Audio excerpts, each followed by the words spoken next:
Election நெருங்கிருச்சு. So தமிழ்நாட்டில் எந்த அரசியல்வாதி பேட்டி கொடுத்தாலும் அது எப்படி இருக்குது அப்படின்னா, ஒரு ஃபுல்லி லோடடு ஷாட்கன் ஃபயர் ஆனால் எப்படி இருக்கும் அப்படி தான் இருக்குது. அவங்க எது சொன்னாலும் அது ரொம்ப முக்கியமாக தான் நமக்கு படுது. அதனால் அன்னன்னைக்கு அரசியல் சூழலில் தமிழ்நாட்டில் எப்படி இருக்குது, யார் என்ன மாதிரி எல்லாம் பேட்டி கொடுத்துருக்காங்க, அதில் என்ன சூசகமான விஷயம் ஒளிஞ்சிருக்கு, இதெல்லாம் தான் நம்ம டிஜிட்டல் எக்ஸ்க்ளூசிவ் பாலிடிக்ஸில் நம்ம தொடர்ச்சியாக பார்த்துட்ருக்கோம். வாங்க வீடியோக்குள்ளே போய் இன்றைக்கி என்ன தமிழக அரசியலில் பரபரப்பான விஷயங்கள் அப்படிங்கிறத ஒவ்வொன்றா பார்க்கலாம். அதுக்கு முன்னாடி தமிழ் ஜனம் யூடியூப் சேனலை சப்ஸ்கிரைப் பண்ணலன்னா தயவுசெய்து சப்ஸ்கிரைப் பண்ணிடுங்க. ஒரு பரபரப்பான சூழலில் விஜய் டெல்லிக்கு போய் சிபிஐ அதிகாரிகள் முன்னாடி விசாரணைக்கு ஆஜராகியிருக்கார். 2 அதிகாரிகள் அவரை விசாரிக்கிறாங்க. 2 அதிகாரிகள் அவருடைய பதிலை ரெக்கார்ட் பண்ணுறாங்க. இதுதான் ஒட்டுமொத்த தமிழ்நாடும் இன்றைக்கி உன்னிப்பாக கவனிச்சிட்டு இருக்கு. ஆனால் பொங்கலுக்கு விஜய் படம் ரிலீஸ் ஆகலை அப்படிங்கிறது தொடர்ச்சியாகவே தமிழ்நாட்டில் இருக்கக்கூடிய அவரது தொண்டர்களுக்கும் சரி ரசிகர்களுக்கும் சரி ஒரு கோபத்தை ஏற்படுத்தியிருக்கு. அந்த கோபத்தினுடைய ஒரு எக்ஸ்டெண்டட் விஷயமா இதுக்கு பின்னாடி யார் இருப்பாங்க, இது தமிழ்நாடு திமுக அரசாங்கமாக இருக்குமா, இல்லை இப்போது டெல்லிக்கு போய் விசாரணைக்கு போயிருக்காரு, இதுக்கு பின்னாடி பாஜக இருக்குமா, இப்படின்ற கால்குலேஷன்லாம் அவங்க மனசில் போயிட்டே இருக்கு. ஆனால் உண்மை என்ன அப்படிங்கிறது ரொம்ப முக்கியமான விஷயம். அதுதான் இன்றைக்கி பேட்டியில் தெளிவாக சொல்லியிருக்காங்க தமிழக பாஜகவினுடைய மூத்த நிர்வாகிகளில் ஒருத்தரான தமிழிசை சவுந்தரராஜன். அவங்க என்ன சொல்லியிருக்காங்க அப்படின்னா, இதை அப்படி அரசியலாக பார்க்காதீங்க, அப்படி இதில் உண்மையிலே பாஜக அரசியல் பண்ணால் அதுக்கு பாஜகவுக்கு தான் கெட்ட பேர். இது இயல்பாக உச்ச நீதிமன்ற உத்தரவுப்படி டெல்லியில் இருக்கக்கூடிய சிபிஐ கிளை அலுவலகத்தில் தான் இதற்கான விசாரணை நடைபெற வேணும். அதனால் டெல்லி அங்கே போயிருக்கார். இன்னொரு விஷயம், விஜயால் இப்படி ஒரு இடத்திற்கு உடனடியாக போக முடியாத ஒரு சூழலாக இருக்குது. இல்லை, இன்றைக்கி கூப்பிட்டோன்னே ஒரு தனி விமானத்தில் அவர் அங்கே பறந்து போயிட்டார். ஸோ அதனால் இதுக்கு பின்னாடி எந்த அரசியலும் இல்லை அப்படிங்கிற விஷயத்தை பதிவு பண்ணிருக்கேன். இதே விஷயத்தை அண்ணாமலை செய்தியாளர்களை சந்திக்கிறார் விமான நிலையத்தில். அவர்கிட்டையும் இதே பேட்டியை வைக்கிறாங்க. சார் என்ன சார் இப்படி, இது ஜனநாயகன் படம் ரிலீஸில் தொடர்ச்சியாக சிக்கல் வருகிறது, இதுக்கு பின்னாடி இருக்கக்கூடிய அரசியலை தமிழ்நாட்டில் நிறைய பேர் விவாதிக்கிறாங்களே அப்படிங்கும்போது, ஆனால் நீங்கள் அப்படிலாம் நினைக்காதீங்கன்னா, விஜய் படத்துக்கு நானும் ஒரு ரசிகன், ஜனநாயகம் படம் வெளியானால் பார்க்கணுன்ற ஆவலில் நானும் இருக்கேன். அதனால் இதை நீங்கள் ஒரு அரசியலாலாம் பார்க்க வேணாம், அது ரொம்ப இயல்பாகவே பாருங்கள். கரூர் சம்பவத்தில் சிபிஐ விசாரணைக்கு போயிருக்கனால இந்த வழக்கு டெல்லி உச்ச நீதிமன்றத்தில் நடக்குது. அதனால் டெல்லியில் இருக்கக்கூடிய சிபிஐ நீதிமன்றத்தில் அவர் விசாரணைக்கு ஆஜராயிருக்கார். இது அவ்வளோதான், அதுக்கு மேலே இதை ரொம்ப டீப்பாக போய் பார்க்காதீங்க, இதில் அந்த அளவுக்கெல்லாம் அரசியல் இல்லை அப்படிங்கிற ஒரு விஷயத்தை பதிவு பண்ணியிருக்கார். பதிவு பண்ணிட்டு மகாராஷ்டிர விவகாரம் பற்றியும் அவர்கிட்ட கேட்குறாங்க. இன்றைக்கி தமிழ்நாட்டு அரசியலுக்குள்ள மகாராஷ்டிரா பிரச்சனை ஒன்று ஓடிக்கிட்டு இருக்கு. அது என்ன அப்படின்னா, மும்பை மாநகராட்சிக்கான தேர்தல் நடந்திருக்கு. அதில் பாஜக வேட்பாளர்களை ஆதரித்து மும்பையில் அண்ணாமலை பிரச்சாரம் பண்ணியிருக்கார். அப்போது பிரச்சாரம் பண்ணும்பொழுது தான் ஒரு விஷயத்தை சொல்லியிருக்காரு. என்ன அப்படின்னா, மும்பை மகாராஷ்டிராவுக்கானது அல்ல, அது ஒரு இன்டர்நேஷ்னல் சிட்டியாக மாறிடுச்சு, இந்தியாவில் இருக்கக்கூடிய எல்லா மாநிலத்தவருக்குமே மும்பை சொந்தம் அப்படின்னு சொல்லியிருக்காரு. அவர் பேசின இயல்பாக சொன்ன அந்த விஷயம் மும்பையில் தீய பரவிட்டுருக்கு. பால் தாக்கரே, பல அரசியல் தலைவர்கள் இதற்கு கண்டனம் தெரிவிச்சிருக்காங்க. அது எப்படி அண்ணாமலை அப்படி சொல்ல முடியும், அவர் இந்த மண்ணினுடைய மைந்தன் கிடையாது, அவர் மேலே கிரிமினல் வழக்கு பதிவு பண்ணணும் அப்படின்லாம் சொல்லியிருக்காங்க. இதையும் செய்தியாளர்கள் அண்ணாமலைகிட்ட கேட்குறாங்க. அதுக்கு ரொம்ப இயல்பாகவே அண்ணாமலை பதில் சொல்லிட்டார். என்ன அப்படின்னா, இதுக்கு பின்னாடி எந்த அரசியலும் இல்லை, நான் இந்தியாவாக தான் பார்க்குறேன். அப்படி தாக்கரே குடும்பத்தினர் என் மேலே வழக்கு போடணும் அப்படின்னு சொன்னாங்கன்னா, என்னை பற்றி விமர்சித்தார்கள் என்றால் அந்த அளவிற்கு நான் பெரிய ஆள் அப்படின்னு நான் நினச்சிக்கிறேன் அப்படின்னு சொல்லிட்டு இந்த விஷயத்தை கடந்து போயிட்டார். இந்த இடத்துல நம்ம இன்னொரு முக்கியமான விஷயத்தையும் பார்க்கணும். அண்ணாமலை அவர்கள் பராசக்தி படத்தை பற்றி அங்கே செய்தியாளர்கள் கிட்ட கொடுக்குறார். அந்த இடத்துல வேற யாராவது இருந்தாலும் வேற மாதிரி ரியாக்ட் பண்ணியிருப்பாங்க. இதை ரொம்ப அழகாக அண்ணாமலை கையாண்டு இருக்கிறார். அவர் என்ன சொல்லியிருக்கார் அப்படின்னா, பராசக்தி படத்தினுடைய அந்த தயாரிப்பு குழுவினருக்கும் சரி, அதில் நடித்த சிவகார்த்திகேயனுக்கும் சரி, குறிப்பாக அந்த படத்தினுடைய இயக்குனர் சுதா கொங்கராவுக்கும் சரி என்னுடைய வாழ்த்துக்கள், நன்றி அப்படின்னு சொல்லியிருக்கேன். ஏன் அப்படின்னு பார்த்தா, படத்தில் ரொம்ப அழகாக தெளிவாக 1965 காங்கிரஸ் கட்சியினுடைய அடாவடித்தனம், அதாவது ஹிந்தியை எப்படி ஹிந்தி பேசாத மாநிலங்களில் குறிப்பாக தமிழ்நாட்டில் திணிக்கிறதுக்கு என்னென்ன அடாவடித்தனத்தை எல்லாம் அயோக்கியத்தனத்தை எல்லாம் காங்கிரஸ் பண்ணுச்சோ அதெல்லாம் ரொம்ப தெளிவாக அந்த படத்தில் எடுத்து சொல்லியிருக்காங்க. அதை சொன்னதுக்கு ரொம்ப நன்றி அப்படின்னு கூலாக சொல்லிட்டு போயிட்டார்.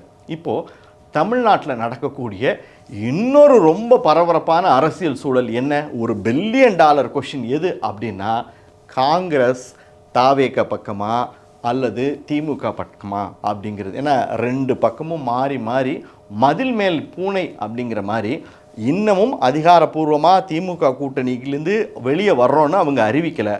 ஆனால் சமீப காலங்களில் ரொம்ப வெளிப்படையாகவே தாவேகாவுக்கு ஆதரவாக அவங்க குரல் கொடுக்க ஆரம்பிச்சிட்டாங்க.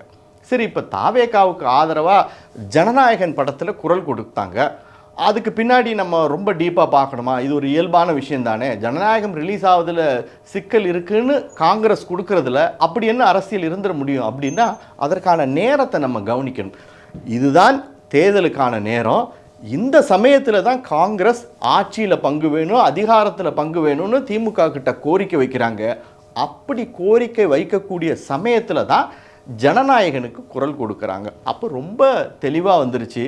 கொஞ்சம் கொஞ்சமாக காங்கிரஸ் தாவேக பக்கம் சாயுது, திமுக காங்கிரஸ் கூட்டணி உடையுது அப்படிங்கிறது தான் ஒரு நிதர்சனமான நிலவரம். எப்படி இருந்தாலும் ரொம்ப நாளைக்கு மூடி மறைக்க முடியாது. எல்லாரும் பார்த்துக்கிட்டு இருக்காங்க புகையை. கண்டிப்பாக அது ஒரு நாள் எரிய தான் போகுது. சரி, நம்ம அதை அப்படியே கடந்து வந்துடுவோம். முன்னாள் அமைச்சரும் அதிமுக நிர்வாகியுமான ஆர்பி உதயகுமார் ஒரு சுவாரஸ்யமான விஷயத்தை தமிழ்நாட்டில் சொல்லியிருக்காரு. என்ன, நாமெல்லாம் என்ன பேசிகிட்டு இருக்கோம், தாவேக பக்கம் யார் போக போகிறாங்க, காங்கிரஸ் தாவேகாவோட கூட்டணி அமைக்க போதா, சீமான் போவாரா, இப்படி பல கேள்விகளை கேட்டுட்டு இருக்கும்போது ஆர்வி உதயகுமார் ஒரு ட்விஸ்ட்டை வச்சுருக்காரு. என்ன அப்படின்னா, தாவேகாவை பார்த்து அவங்க சொல்லியிருக்காரு, நாளைக்கு உங்களுக்கு ஒரு பிரச்சனைனா நீங்கள் எங்ககிட்ட தான் வந்து நிற்கணும். நாளைக்கு உங்களுக்கு ஒரு ஆபத்து, ஒரு பிரச்சனைனா உங்களை காப்பாற்ற போகிறது அதிமுகவாக தான் இருக்கும் அப்படின்னு சொல்லியிருக்காரு. இது என்ன புது கதை அப்படின்னு தெரியல. இவர் சூசகமாக எங்கள் கூட கூட்டணிக்கு வந்துருங்க, பிரச்சனை இல்லாமல் உங்களை கூட்டிகிட்டு போகிறோம் அப்படின்னு சொல்ல வராரா, இல்லை காங்கிரஸோட கூட்டணி வைக்காதீங்க, காங்கிரஸை நம்பாதீங்க அப்படின்னு சொல்கிறாரா அப்படின்னு நிறைய பேருக்கு புரியல. சரி, அவர் அந்த ஸ்டேட்மெண்ட்டை மட்டும் சொன்னனால நம்ம அதுக்கு மேலே ரொம்ப டீப்பாக போக வேண்டாம்.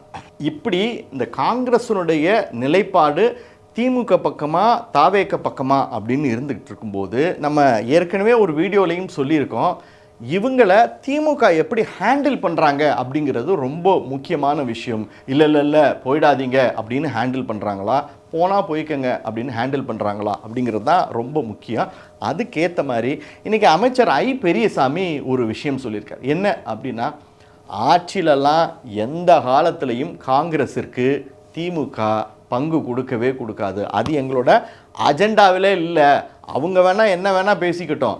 முதலமைச்சர் ஸ்டாலின் இதில் ரொம்ப உறுதியாக இருக்கார், காங்கிரஸுக்கு ஆட்சியில் பங்கு கிடையவே கிடையாது அப்படின்ட்டார். அப்போது திமுக தெளிவாக சொல்லிடுச்சு, ஆட்சியில் உனக்கு பங்கே கிடையாது அப்படின்னு.